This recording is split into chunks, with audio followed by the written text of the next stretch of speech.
Hello and welcome back to the series that discusses the two Legend of Zelda games in certain categories to determine the better game. Will it be Breath of the Wild or Tears of the Kingdom? Every few weeks a new episode will be released discussing a new category. Last week we discussed the tutorial of the island, going over the intro, the shrines, and just overall the better experience. If you haven't watched that episode yet, please go make sure to check it out. Today we're discussing speedrunning. Which game is better for speedruns? This goes over which speedrun has the faster time, what are the different glitches and which ones are just more fun, and which one is easier to perform so that anyone can learn to do it. Remember that at the end of the episode, my subscribers can also impact the score. I did a poll on the channel on which game is better for speedrunning, and whichever wins gets raised by 1 point. Alright, I think we're ready to now get into this.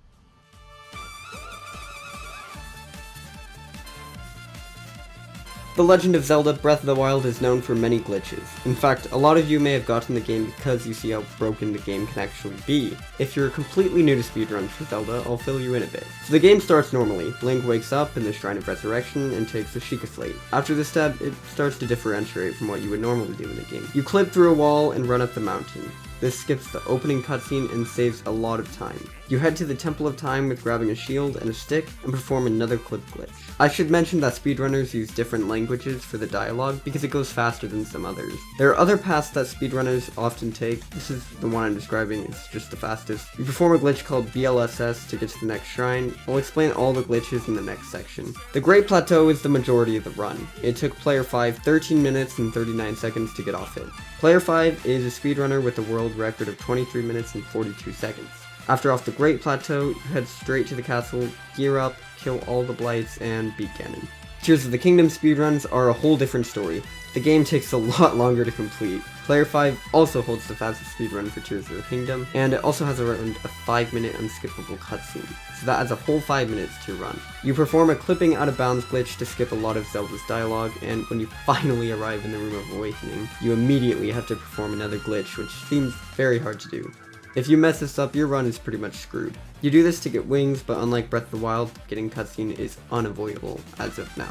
The beautiful thing about Zelda speedruns is they're always changing. It took a few years to figure out the route for Breath of the Wild and the wind bombs and BLSS glitches. Tears of the Kingdom just came out, so there's more chances for more glitches to be found. Before you jump off the island, you'll notice that player 5 performs a duplication glitch on the wings. This is because he needs a lot of them for the speedrun, and now is the best time to do them. Before you touch the ground, you perform a wing flip and use an extra wing to get to the construct with the Purah pad. However, after that cutscene, Link has still not touched the ground, because he is standing on a wing and you use another wing to get to the Temple of Time, still not touching the ground. You're basically playing floor is lava, but in Zelda. This is because if Link has not touched the ground yet, you'll respawn at the High Sky Island, which allows you to get to the Sun Shrine like almost instantly. A lot of the tricks in Tears of the Kingdom use wings. It takes player 5 28 minutes and 27 seconds to get off the Great Sky Island. You head to Ganondorf, skip the boss rush, and beat the game. Okay, that is a summary of the two games and their speedrun paths. The fastest time for speedrun of Breath of the Wild is 23 minutes, 42 seconds. And for Tears of the Kingdom, it's 40 minutes and 57 seconds. This gives Breath of the Wild 1 point.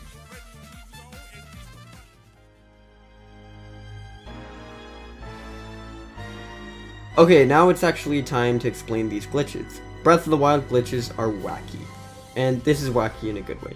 They're the standard clips which you use multiple times in the game, like getting out of the Shrine of Resurrection and getting into shrines. And there are fall damage cancels which are obviously used to not take fall damage. Yes, I know, shocker, there's fall damage in the Zelda game. Whistle sprinting makes it so you run faster than you normally would without using so much stamina. And BTBs, which are bullet time bounces where Link goes into bullet time and lands in the Bokoblin with his shields, which makes him go flying across the map very fast. There's also BLSS, which stands for Bow Lift Smuggle Slide. It basically allows you to fly around the map. You can do this glitch with the pot in the Temple of Time to get to the Bomb Shrine easily. And the reason speedrunners like to get to the Bomb Shrine first is because it is so useful to perform more glitches with mobility to get them around the map faster. For example, with bombs, you can perform a BLSS anywhere. It's crazy. You have like these portable glitches with you everywhere you go. You could also do my favorite glitch, the Wind Bomb. Yes, it's as cool as it sounds, if not cooler. The Wind Bomb is a glitch where Link drops a bomb behind him after jumping off something, goes into bullet time, drops another bomb behind him,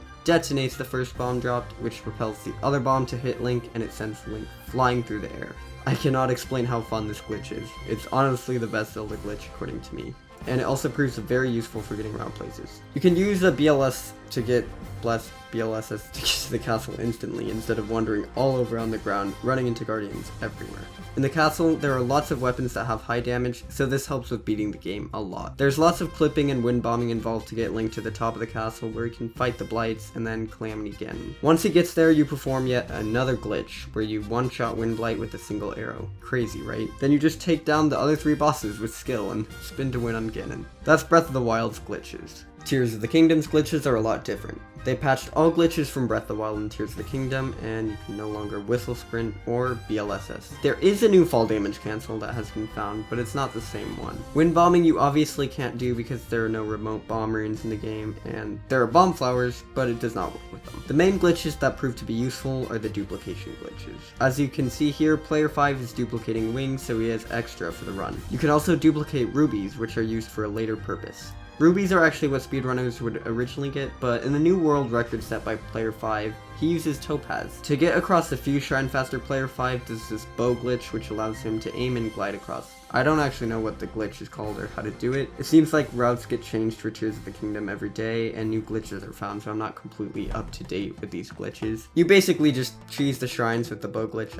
I don't know how else to explain it. Player 5 performs a clip at the castle to fall out of bounds and fall into the Demon King's army fight. This is where the Topaz he duplicated comes to play.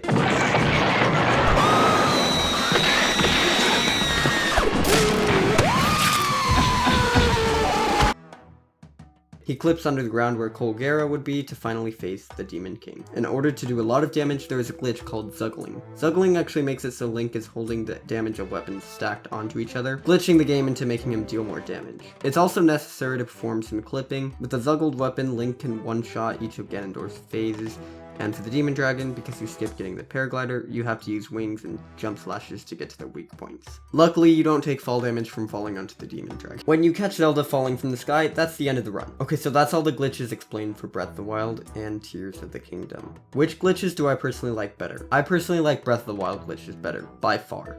Some are very simple to do, like wind bombs, and they're really fun and prove useful to getting around places way faster. Tears of the Kingdom does have cool glitches, but they're not nearly as fun or useful as Breath of the Wild's glitches. So for this category, Breath of the Wild wins. That's Breath of the Wild 2 and Tears of the Kingdom 0. For the last category, there's not much to say. Which ones are easier to perform? It really depends on what patch you are on for Tears of the Kingdom. I know some early patches have very easy duplication glitches, but you also have to perform skillful jumps and harder glitches, and in my opinion, so I'm kind of a skill issue at these kind of things. I haven't really gotten to try all the glitches. I've mostly done duplication glitches on the earlier patches, but I did patch my Switch because I'm kind of an idiot. Now I don't have the earliest form. However, I have been able to do more Breath of the Wild glitches than Tears of the Kingdom. I wind bomb all the time in Breath of the Wild, even just playing the game normally. I've also pulled off some BLSS and BTBs before, and overall, I see Breath of the Wild winning this category. The glitches are a lot easier to perform. Don't forget though that I asked you guys which one is the better game for speedrunning. The majority said Breath of the Wild with a 93%, and Tears of the Kingdom with a 7%. The final score for Breath of the Wild in the full category of speedrunning is 4-0. This gives Breath of the Wild 1 point in the overall category, with Tears of the Kingdom being 1 and Breath of the Wild being 1. Thank you all so much for joining me in this series. It's exciting even to me to figure out which game is the better game. Even I don't fully know the results yet, as a category may win, and I might not have thought it would. I love both of these games, so just because one may be better than the other does not make the other game a bad game. Next time on the series, we will be discussing gameplay features in both games. Which one has the better gameplay features, which game will win the next category, you'll find out next time on Zelsource. See you all in the next one.